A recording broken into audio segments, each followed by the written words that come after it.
Revolution of scooty 1990ஸ்ல ஸ்கூட்டர்ன்றது ஆண்கள், பெண்கள் 2 பேருமே ஓட்டக்கூடிய ஒரு காமனான வெஹிக்கிளா தான் இருந்திருக்கு. ஆனா 1994ல டிவிஎஸ் கம்பெனி எடுத்த சர்வேல ஆண்களோட பெண்கள் அதிகமா ஸ்கூட்டர பிரிஃபர் பண்ணி ஓட்டுறதும் கண்டுபிடிச்சிருக்காங்க.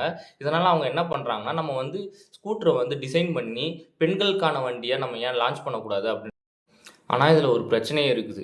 இந்தியால 80% ஆண்களும், 20% பெண்களும் தான் வண்டி ஓட்டுறாங்க. இதில வந்து நம்ம டார்கெட்டட் ஆடியன்ஸா இருக்கிற பெண்களுக்கு நம்ம வண்டி ரெடி பண்ணி விட்டோம் அப்படின்னா, பேலன்ஸ் இருக்கிற ஆண்கள் அத வந்து பிரிஃபர் பண்ண மாட்டாங்க அப்படின்ற ஒரு கேள்வியும் எழும்புது.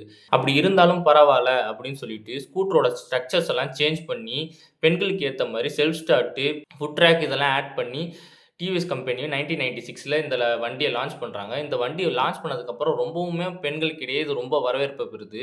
இது எந்த அளவுக்கு ஃபேமஸ் ஆகுது அப்டின்னா, இப்ப இருக்கிற ஜூபிட்டர், ஆக்டிவா இந்த மாரியான கியர்லெஸ் வண்டிய கூட நம்ம ஸ்கூட்டின்னு சொல்லி கூப்பிடுறோம். அந்த அளவுக்கு அந்த மாடல் வேல்யூ வந்து இதோட பிராண்டாவே மாறியிருக்கு. இந்தியன் ஆட்டோமொபைல் இண்டஸ்ட்ரியில ஸ்கூட்டிய ஒரு பிரேக் த்ரூவாவே பார்க்குறாங்க. இத பத்தின உங்க ஐடியாஸ கமெண்ட் செக்ஷன்ல லீவ் பண்ணிட்டு போங்க. நானும் தெரிஞ்சுக்கிறேன். Thank you.